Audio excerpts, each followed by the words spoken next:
And first at 5 o'clock, a convicted killer will be put to death for his crimes. The Pardon and Parole Board denied clemency today for Scott Eizember. Thank you for joining us. I'm Jonathan Cooper. And I'm Lori Fulbright. Eizember killed AJ and Patsy Cantrell in their home in Depew after breaking inside. That was after he raped and beat his girlfriend and before he beat his girlfriend's mother and then shot the girlfriend's son. His execution is scheduled for January. News on 6's Emery Bryan has the latest.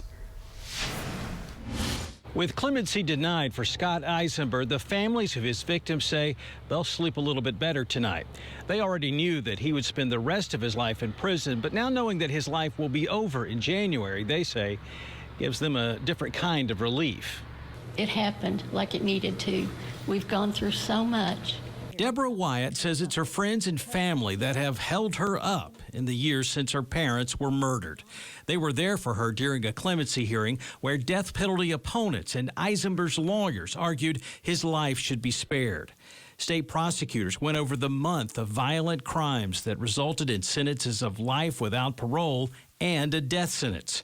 The victims had just a few minutes to speak, and so did Scott Eizember, who for the first time publicly said this. I apologize profusely to all the victims, One of his surviving victims discounted his apology. It didn't mean anything. He did not. There was no feeling behind that.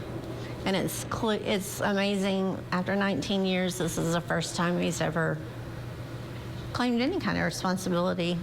The board wasn't moved by the apology or the report that Eizember was a model prisoner.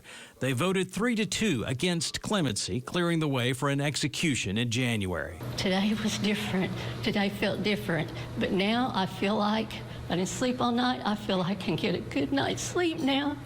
Wyatt plans to witness the execution with some family and friends at her side, as they've been all along.